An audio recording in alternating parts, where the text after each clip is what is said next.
ਸਤਨਾਮ ਸ੍ਰੀ ਵਾਹਿਗੁਰੂ ਸਾਹਿਬ ਜੀ। ਔਖੀ ਘੜੀ ਨਾ ਦੇਖਣ ਦੇਈ, ਆਪਣਾ ਬਿਰਦ ਸੰਭਾਲੇ। ਹਾਥ ਦੇ ਰਾਖੇ ਆਪਣੇ ਕਉ, ਸਾਸ ਸਾਸ ਪ੍ਰਤ ਪਾਲੇ। ਪ੍ਰਭ ਸਿਉ ਲਾਗ ਰਹਿਓ ਮੇਰਾ ਚੀਤ, ਆਦ ਅੰਤ ਪ੍ਰਭ ਸਦਾ ਸਹਾਈ। ਧਨ ਹਮਾਰਾ ਮੀਤ ਰਹਾਉ, ਮਨ ਬਿਲਾਸ ਭਏ ਸਾਹਿਬ ਕੇ ਅਚਰਜ ਦੇਖ ਵਡਾਈ। ਹਰ ਸਿਮਰ ਸਿਮਰ ਅਨੰਦ ਕਰ ਨਾਨਕ, ਪ੍ਰਭ ਪੂਰਨ ਪੈਜ ਰਖਾਈ।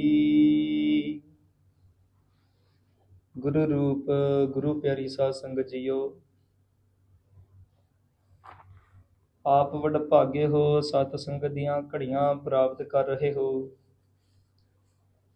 ਸਤਿਗੁਰਾਂ ਦੇ ਸੱਚੇ ਦਰਬਾਰ ਦੇ ਵਿੱਚ ਜੁੜ ਬੈਠੇ ਹੋ। ਸਭ ਤੋਂ ਪਹਿਲਾਂ ਧੰਨ ਧੰਨ ਸਾਹਿਬ ਸ੍ਰੀ ਗੁਰੂ ਗੋਬਿੰਦ ਸਿੰਘ ਮਹਾਰਾਜ ਜੀ ਦਾ ਬਖਸ਼ਿਸ਼ ਕੀਤਾ ਹੋਇਆ ਫਤਿਹ ਦਾ ਨਾਅਰਾ ਸਿਰ ਝੁਕਾ ਕੇ ਦੋਨੋਂ ਹੱਥ ਜੋੜ ਕੇ ਆਖੋ ਜੀ, ਵਾਹਿਗੁਰੂ ਜੀ ਕਾ ਖਾਲਸਾ, ਵਾਹਿਗੁਰੂ ਜੀ ਕੀ ਫਤਿਹ।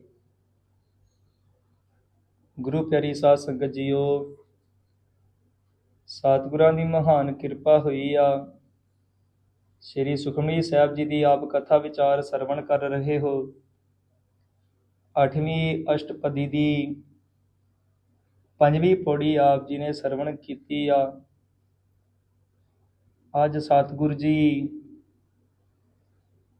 8ਵੀਂ ਅਸ਼ਟਪਦੀ ਦੀ 6ਵੀਂ ਪੌੜੀ ਦੇ ਵਿੱਚ ਸ਼ਹੀਦਾਂ ਦੇ ਸਰਤਾਜ, ਸ਼ਾਂਤੀ ਦੇ ਪੁੰਜ, ਧੰਨ ਧੰਨ ਸਾਹਿਬ ਸ੍ਰੀ ਗੁਰੂ ਅਰਜਨ ਦੇਵ ਮਹਾਰਾਜ ਜੀ ਕੀ ਫਰਮਾਨ ਕਰ ਰਹੇ ਨੇ, ਆਓ ਸਰਵਣ ਕਰੀਏ ਜੀ।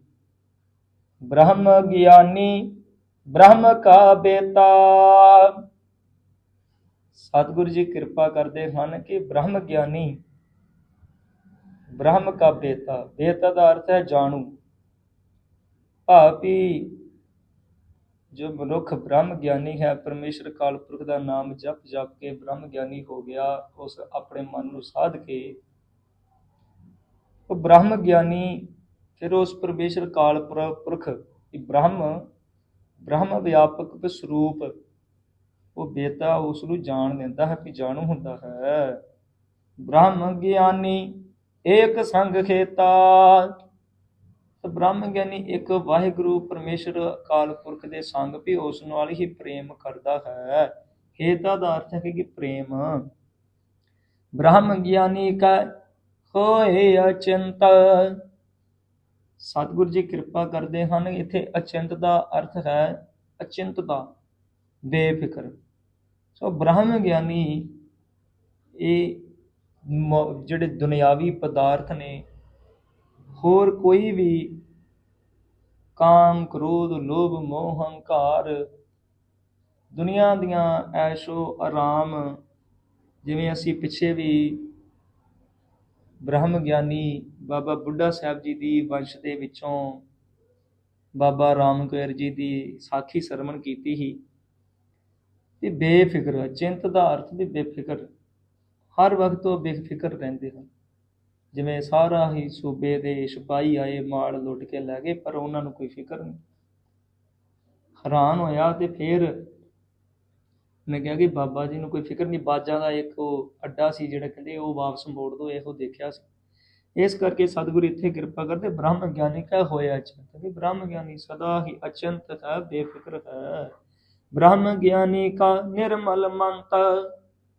ਬ੍ਰਹਮ ਗਿਆਨੀ ਸਦਾ ਹੀ ਆਪਣੇ ਮੁਖ ਦੇ ਵਿੱਚੋਂ ਉਪਦੇਸ਼, ਮੰਤ ਤੇ ਉਜਲ, ਜਿਹੜਾ ਕਿ ਉਜਲ ਨਿਰਮਲ ਵੀ ਚੰਗੇ ਉਪਦੇਸ਼ ਆਪਣੇ ਮੁਖ ਦੇ ਵਿੱਚੋਂ ਉਚਾਰਨ ਕਰਦੇ ਹਨ।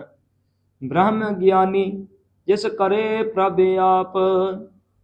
ਸਤਿਗੁਰੂ ਜੀ ਫਰਮਾਉਂਦੇ ਹਨ ਕਿ ਬ੍ਰਹਮ ਗਿਆਨੀ ਉਹੀ ਬਣਦਾ ਹੈ ਜਿਹਨੂੰ ਪਰਮੇਸ਼ਰ ਅਕਾਲ ਪੁਰਖ ਆਪ ਬਣਾਉਣਾ ਕਰੇ। ਬ੍ਰਹਮ ਗਿਆਨੀ ਕਾ ਬੜ ਪ੍ਰਤਾਪ। ਤੇ ਬ੍ਰਹਮ ਗਿਆਨੀ ਦਾ ਜਿਹੜਾ ਪ੍ਰਤਾਪ ਬੜਾ ਤੇਜ਼ ਹੁੰਦਾ ਹੈ। ਜਿਵੇਂ ਧੰਨ ਧੰਨ ਸ੍ਰੀ ਗੁਰੂ ਨਾਨਕ ਦੇਵ ਮਹਾਰਾਜ ਜੀ ਦੇ ਦਰਸ਼ਨ ਦਿਦਾਰੇ ਸੰਗਤਾਂ ਜਦ ਕਰਦੀਆਂ ਸਨ ਤੇ ਇੰਨਾ ਤੇਜ਼ ਪ੍ਰਤਾਪ ਸੀ। ਜਿਵੇਂ ਧੰਨ ਧੰਨ ਬਾਬਾ ਦੀਪ ਸਿੰਘ ਜੀ ਬ੍ਰਹਮ ਗਿਆਨੀ ਹੋਏ ਹਨ, ਉਹਨਾਂ ਦੇ ਵੀ ਇੰਨਾ ਤੇਜ਼ ਪ੍ਰਤਾਪ ਸੀ। ਸੰਗਤ ਜਿਵੇਂ ਦਰਸ਼ਨ ਕਰਦੀਆਂ, ਹੋਰ ਗੁਰਸਿੱਖ ਜਿਹੜੇ ਬ੍ਰਹਮ ਨੂੰ ਅਸਥਾ ਤੱਕ ਪਹੁੰਚ ਗਏ ਨੇ, ਉਹ ਬ੍ਰਹਮ ਗਿਆਨੀ ਹੋ ਜਾਂਦਾ ਹੈ। ਤੇ ਸਤਿਗੁਰ ਕਿਰਪਾ ਕਰਦੇ ਹਨ ਕਿ ਬ੍ਰਹਮ ਗਿਆਨੀ ਦਾ ਇੰਨਾ ਤੇਜ਼ ਪ੍ਰਤਾਪ ਹੈ ਕਿ ਇੱਕ ਪਰਮੇਸ਼ਰ ਦੇ ਦਰਸ਼ਨ ਕਰਕੇ ਤੇ ਬ੍ਰਹਮ ਗਿਆਨੀ ਦੇ ਦਰਸ਼ਨ ਕਰਕੇ ਦੁੱਖ ਟੁੱਟ ਜਾਂਦੇ ਨੇ। ਜਿਵੇਂ ਕੋਟ ਅਪਰਾਧ ਮਿਟੈ ਤੇਰੀ ਸੇਵਾ, ਕਰੋੜਾਂ ਹੀ ਅਪਰਾਧ ਸਤਿਗੁਰਾਂ ਦੀ ਸੇਵਾ ਕਰਨ ਦੇ ਨਾਲ ਮਿਟ ਜਾਂਦੇ ਨੇ। ਅੱਜ ਸਾਡੇ ਕੋਲ ਸਮਾਂ ਨਹੀਂ ਆ ਕਿ ਸਤਿਗੁਰਾਂ ਦੇ ਦਰਬਾਰ ਦੇ ਵਿੱਚ ਚਾਦਰਾਂ ਸਿੱਧੀਆਂ ਕਰਨ ਦਾ, ਰਹਿ ਰਾਸ ਸਮੇਂ ਸੁੱਖ ਆਸਣ ਵੇਲੇ ਜੇ ਰਹਿ ਰਾਸ ਸਰਵਣ ਕਰਨ ਦਾ ਸਮਾਂ ਨਹੀਂ, ਘਰੇ ਕਰਕੇ ਅਸੀਂ ਬੈਠ ਜਾਂਦੇ, ਪਰ ਸਤਿਗੁਰਾਂ ਵੱਲ ਕੋਈ ਧਿਆਨ ਨਹੀਂ। ਇੱਥੇ ਵੀ ਗੁਰੂ ਸਾਹਿਬ ਦੇ ਵਜ਼ੀਰ ਭਾਵੇਂ ਇਕੱਲੇ ਚੌਰ ਸਾਹਿਬ ਕਰਕੇ ਸਤਿਗੁਰਾਂ ਦੀ ਸੇਵਾ ਕਰਨ, ਸੇਵਾ ਨਹੀਂ ਪਰ ਸਤਿਗੁਰ ਕਿਰਪਾ ਕਰਦੇ ਹਨ ਕਿ ਸੇਵਾ ਦੇ ਵਿੱਚ ਕੋਟ ਅਪਰਾਧ ਮਿਟੇ ਤੇਰੀ ਸੇਵਾ, ਕਰੋੜਾਂ ਹੀ ਪਾਪ ਮਿਟ ਜਾਂਦੇ ਨੇ ਸੇਵਾ ਕਰਨ ਦੇ ਨਾਲ। ਦਰਸ਼ਨ ਦੁਖ ਉਤਾਰੋ, ਤੇ ਸੋ ਸਤਿਗੁਰ ਇੱਥੇ ਕਿਰਪਾ ਕਰਦੇ ਨੇ ਕਿ ਦਰਸ਼ਨ ਕਰਦੇ ਹਨ। ਤੇ ਗੁਰੂ ਗ੍ਰੰਥ ਸਾਹਿਬ ਮਹਾਰਾਜ ਜੀ ਦਰਸ਼ਨ ਕਰਨ ਦੇ ਨਾਲ ਹੀ ਕਈ ਦੁੱਖ ਟੁੱਟ ਜਾਂਦੇ ਨੇ। ਇੱਥੇ ਵੀ ਸਤਿਗੁਰ ਕਿਰਪਾ ਕਰਦੇ ਨੇ ਕਿ ਜੇ ਬ੍ਰਹਮ ਗਿਆਨੀ ਕਾ ਬੜ ਪ੍ਰਤਾਪ, ਇੰਨੇ ਤੇਜ ਪ੍ਰਤਾਪ ਦੇ ਜਦੋਂ ਦਰਸ਼ਨ ਕਰਾਂਗੇ। ਧੰਨ ਗੁਰੂ ਨਾਨਕ ਦੇਵ ਮਹਾਰਾਜ ਜੀ ਦਰਸ਼ਨ ਕਰਦੇ ਰਹੇ ਜਦੋਂ ਸੰਗਤਾਂ ਦੇ, ਉਦੋਂ ਵੀ ਦੁੱਖ ਟੁੱਟਦੇ ਰਹੇ ਸੰਗਤਾਂ ਦੇ। ਤਾਂ ਅੱਜ ਵੀ ਜੇ ਅਸੀਂ ਗੁਰੂ ਗ੍ਰੰਥ ਸਾਹਿਬ ਮਹਾਰਾਜ ਜੀ ਦੇ ਦਰਸ਼ਨ ਕਰੀਏ ਤੇ ਸਾਡੇ ਦੁੱਖ ਟੁੱਟਦੇ ਨੇ। ਤੇ ਬ੍ਰਹਮ ਗਿਆਨੀ ਕਾ ਬੜ ਪ੍ਰਤਾਪ, ਬ੍ਰਹਮ ਗਿਆਨੀ ਦਾ ਇੰਨਾ ਤੇਜ਼ ਪ੍ਰਤਾਪ ਹੈ ਪਰਮੇਸ਼ਰ ਵਾਂਗ, ਜੇ ਉਹਨਾਂ ਦੇ ਵੀ ਦਰਸ਼ਨ ਕਰੀਏ ਤੇ ਦੁੱਖ ਟੁੱਟ ਜਾਂਦੇ ਹਨ। ਬ੍ਰਹਮ ਗਿਆਨੀ ਕਾ ਦਰਸ ਬੜ ਭਾਗੀ ਪਾਈਆ। ਤੇ ਸਤਿਗੁਰ ਕਿਰਪਾ ਕਰਦੇ ਹਨ ਕਿ ਬ੍ਰਹਮ ਗਿਆਨੀ ਦਾ ਦਰਸ਼ਨ ਵੀ ਭਾਗਾਂ ਨਾਲ ਪੈਂਦਾ ਹੈ। ਜਿਵੇਂ ਸਤਿਗੁਰਾਂ ਦੇ ਵੀ ਸੰਗਤ ਦੇ ਵਿੱਚ ਕੋਈ ਬਿਰਲਾ ਹੀ ਜੁੜਦਾ ਆ। ਵਡਭਾਗੀ ਹਰ ਸੰਗਤ ਪਾਵੇ, ਭਾਗਹੀਨ ਭ੍ਰਮ ਚੋਟਾਂ ਖਾਵੇ। ਬਿਨ ਭਾਗਾਂ ਸਤ ਸੰਗ ਨਾ ਲੱਭੇ, ਬਿਨ ਸੰਗਤ ਮੈਲ ਭਰੀਜੇ ਜੀ। ਤੇ ਇਸੇ ਤਰ੍ਹਾਂ ਹੀ ਸਤ ਸੰਗਤ ਦੀਆਂ ਘੜੀਆਂ ਵੀ ਬਿਨਾਂ ਭਾਗਾਂ ਤੋਂ ਨਹੀਂ ਪ੍ਰਾਪਤ ਹੁੰਦੀਆਂ। ਤੇ ਸਤਿਗੁਰ ਕਿਰਪਾ ਕਹਿੰਦੇ ਕਿ ਭਾਗਾਂ ਤੋਂ ਬਗੈਰ ਹੀ ਅਸੀਂ ਉਹ ਪਰਮੇਸ਼ਰ ਕਾਲ ਪੁਰਖ ਦੇ ਜਿਹੜੇ ਰੰਗ ਦੇ ਵਿੱਚ ਰਤੇ ਗਏ ਨੇ, ਇੱਕ ਮਿਕ ਨੇ ਬ੍ਰਹਮ ਗਿਆਨੀ ਕਾ ਦਰਸ਼ਨ ਬੜ ਭਾਗੀ ਪਾਈ। ਤੋ ਵੱਡਿਆਂ ਭਾਗਾਂ ਵਾਲੇ ਹਨ ਜਿਹੜੇ ਬ੍ਰਹਮ ਗਿਆਨੀ ਮਹਾਂਪੁਰਸ਼ਾਂ ਦੇ ਦਰਸ਼ਨ ਕਰਦੇ ਹਨ ਤੇ ਬੜੇ ਭਾਗਾਂ ਨਾਲ ਮਿਲਦੇ ਨੇ। ਕਿਉਂਕਿ ਕਰੋੜਾਂ ਹੀ ਲੱਖਾਂ ਕਰੋੜਾਂ ਦੇ ਪਿੱਛੇ ਇੱਕ ਬ੍ਰਹਮ ਗਿਆਨੀ ਸਤਿਗੁਰ ਜੀ ਕਿਰਪਾ ਕਰਦੇ ਨੇ, ਅਵਸਥਾ ਬਖਸ਼ਦੇ ਨੇ। ਤੇ ਜੋ ਬਣ ਜਾਂਦਾ ਆ, ਸਤਿਗੁਰ ਕਹਿੰਦੇ ਨੇ ਹੁਣ ਨਜ਼ੀਕ ਖੁਦਾਏ ਦੇ ਭੇਤ ਨਾ ਕਿਸੇ ਦੇ, ਭੇਤ ਨਹੀਂ ਦਿੰਦੇ। ਗੁਰੂ ਗ੍ਰੰਥ ਸਾਹਿਬ ਮਹਾਰਾਜ ਦੇ ਸਤਿਕਾਰ ਤੋਂ ਇਲਾਵਾ ਹੋਰ ਉਹਨਾਂ ਨੂੰ ਕੋਈ ਸੁਝਦਾ ਨਹੀਂ। ਸਤਿਕਾਰ ਕਰਵਾਉਂਦੇ ਨੇ, ਆਪਣੇ ਆਪ ਨੂੰ ਮੱਥਾ ਨਹੀਂ ਟਿਕਾਉਂਦੇ। ਸੋ ਸਤਿਗੁਰ ਕਿਰਪਾ ਕਰਨ। ਇੱਥੇ ਕਹਿੰਦੇ ਬ੍ਰਹਮ ਗਿਆਨੀ ਕਾ ਦਰਸ ਬੜ ਭਾਗੀ ਵੀ, ਇਹ ਬ੍ਰਹਮ ਗਿਆਨੀ ਦਾ ਦਰਸ਼ਨ ਵੀ ਵੱਡਿਆਂ ਭਾਗਾਂ ਦੇ ਨਾਲ ਹੀ ਪਾਈਦਾ ਹੈ। ਬ੍ਰਹਮ ਗਿਆਨੀ ਕਾਉ ਬਲ ਬਲ ਜਾਈਏ। ਸਤਿਗੁਰ ਜੀ ਕਿਰਪਾ ਕਰਦੇ ਨੇ ਕਿ ਐਸੇ ਬ੍ਰਹਮ ਗਿਆਨੀ ਦੇ ਉੱਪਰੋਂ ਅਸੀਂ ਵੀ ਬਲ ਬਲ ਸਦਕੇ ਜਾਂਦੇ ਹਾਂ। ਬ੍ਰਹਮ ਗਿਆਨੀ ਕਾਉ ਖੋਜਹਿ ਮਹੇਸਰ। ਬ੍ਰਹਮ ਗਿਆਨੀ ਨੂੰ ਸਤਿਗੁਰ ਕਹਿੰਦੇ ਹਨ ਕਿ ਸ਼ਿਵ ਜੀ ਮਹੇਸ਼ਰ ਵੀ ਖੋਜੇ। ਮਹੇਸ਼ਰ ਬ੍ਰਹਮਾ ਵਿਸ਼ਨੂੰ ਸ਼ਿਵ ਜੀ ਤੇ ਇੰਦਰ ਵੀ ਬ੍ਰਹਮ ਗਿਆਨੀ ਨੂੰ ਖੋਜਦੇ ਹਨ। ਨਾਨਕ ਬ੍ਰਹਮ ਗਿਆਨੀ ਆਪ ਪਰਮੇਸ਼ਰ।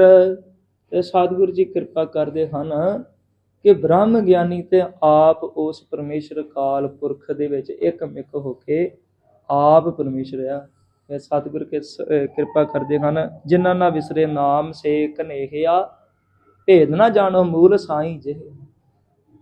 ਕਿ ਜਿਹੜੇ ਪਰਮੇਸ਼ਰ ਕਾਲ ਪੁਰਖ ਦਾ ਨਾਮ ਰਸਨਾ ਤੇ ਜਿਨ੍ਹਾਂ ਤੇ ਚੱਲਦਾ ਰਹਿੰਦਾ ਹੈ, ਜਿਹੜੇ ਉਸ ਬ੍ਰਹਮ ਨੂੰ ਪਛਾਣ ਲੈਂਦੇ ਨੇ, ਉਹਨਾਂ ਦੇ ਵਿੱਚ ਤੇ ਉਸ ਪਰਮੇਸ਼ਰ ਕਾਲ ਪੁਰਖ ਸਾਈਂ ਦੇ ਵਿੱਚ ਕੋਈ ਭੇਦ ਭਾਵ ਨਹੀਂ ਸਮਝਣਾ ਚਾਹੀਦਾ। ਇਹ ਇੱਕ ਬਰਾਬਰ ਨੇ। ਜਿਵੇਂ ਇੱਥੇ ਸਤਿਗੁਰ ਕਿਰਪਾ ਕਰੇ, ਨਾਨਕ ਬ੍ਰਹਮ ਗਿਆਨੀ ਆਪ ਪਰਮੇਸ਼ਰ। ਸੋ ਸਤਿਗੁਰਾਂ ਨੇ ਕਿਰਪਾ ਕੀਤੀ, ਮਹਾਨ ਕਿਰਪਾ ਕੀਤੀ ਆ। 8ਵੀਂ ਅਸ਼ਟਪਦੀ ਦੀ ਆਪ ਜੀ ਨੇ